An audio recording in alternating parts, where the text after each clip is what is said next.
Consider this. Virtually every thriving city, from ancient Jericho to sprawling Tokyo, independently converges on one of just 7 fundamental geometric patterns.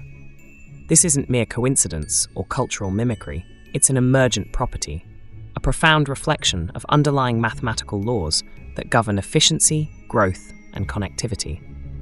These recurring topologies, what some urbanists might call the sacred 7, include the classic radial hub and spoke, exemplified by Paris or Beijing's Forbidden City, the relentless grid of Manhattan or ancient Roman camps, the river split, dividing and uniting cities like London across the Thames, the coastal arc, hugging harbours from Rio to Sydney, the mountain spiral, organically climbing terrains like La Paz, the polycentric cluster, forming mega-regions like Tokyo-Yokohama, and the historically challenging linear city, now controversially re-emerging in concepts like NEOM. These forms are not arbitrary architectural whims.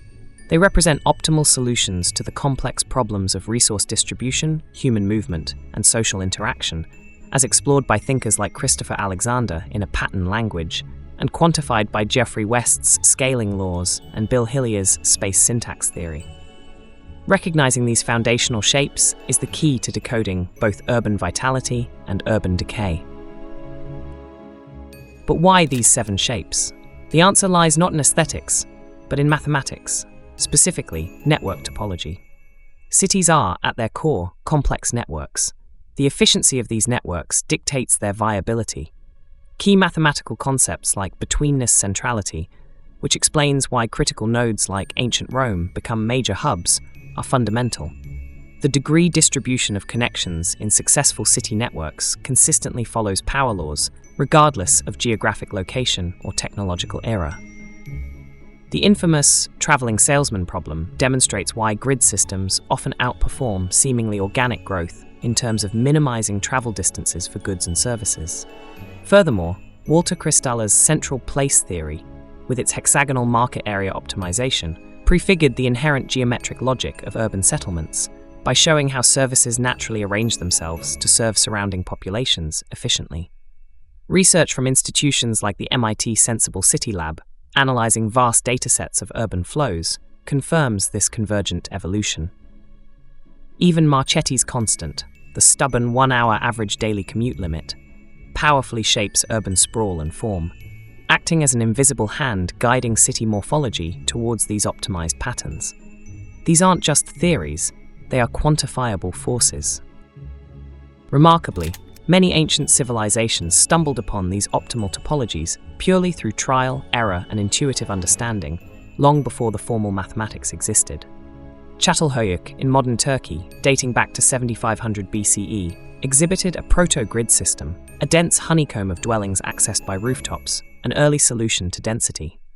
Mohenjo-daro in the Indus Valley, around 2500 BCE, boasted a sophisticated grid layout with advanced sanitation, its streets oriented to prevailing winds.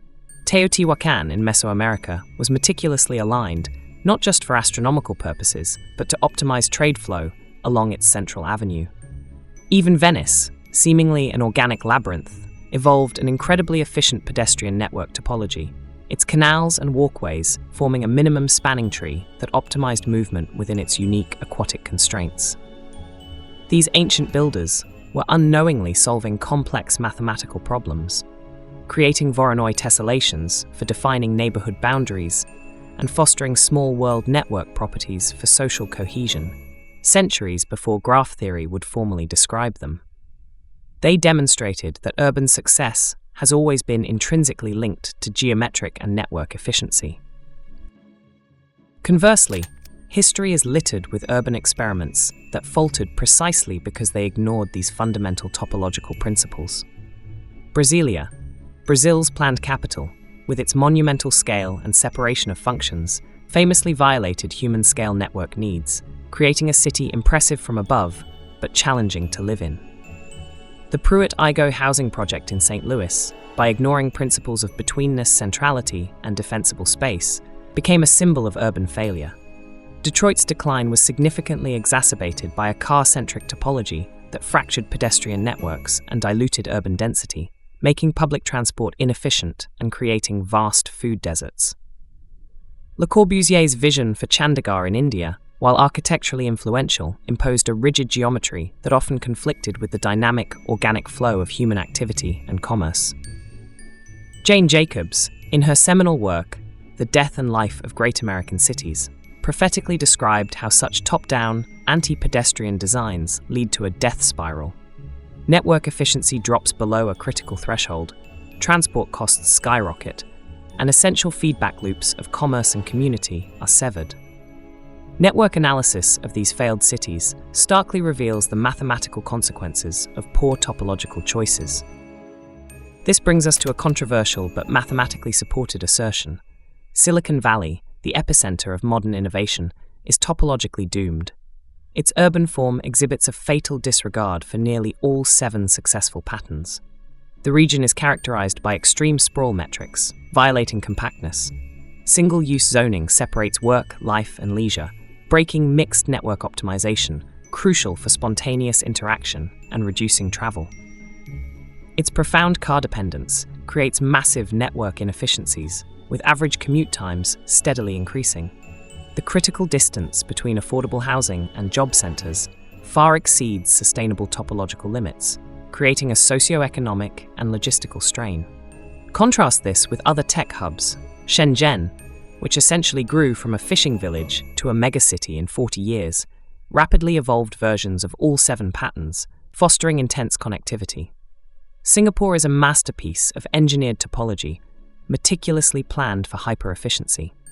Amsterdam's medieval core, with its dense, walkable network, paradoxically supports a thriving modern tech scene. Mathematical models based on network degradation rates, similar to those predicting ecosystem collapse, suggest Silicon Valley's current trajectory is unsustainable, pointing not towards if, but when, a significant functional decline will occur. Yet the future of urbanism isn't entirely bleak. There's a growing recognition of these timeless principles, with emerging cities and redevelopment projects actively learning from topology. The 15-minute city concept, gaining traction globally, is essentially a rediscovery of neighborhood-scale network optimization, ensuring amenities are within a short walk or cycle. Tokyo's extraordinary success lies in its hybrid optimization, seamlessly integrating an incredibly efficient public rail system with highly walkable local districts.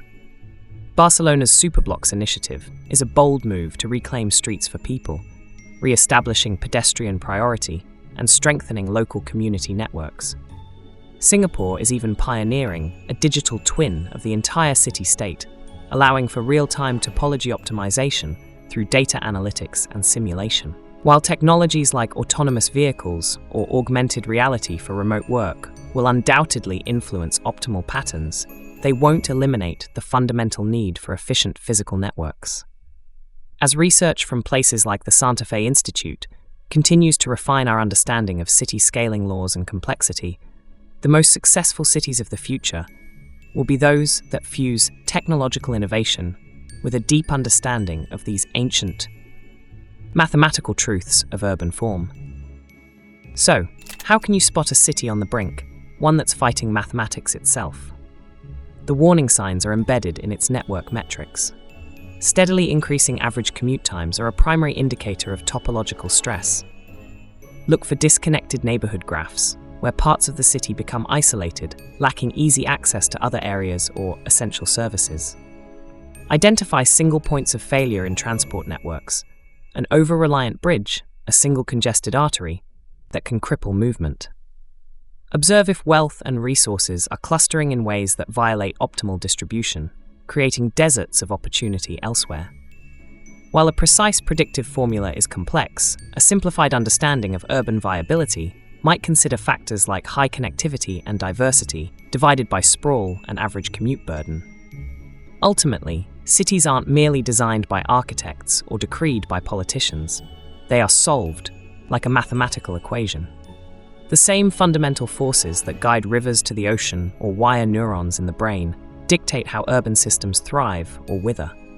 Silicon Valley, for all its digital prowess, built its physical form in defiance of these ancient, immutable equations. The critical question isn't if its current model faces a reckoning, but when, and the mathematics of urban topology suggests sooner than its inhabitants might comfortably believe.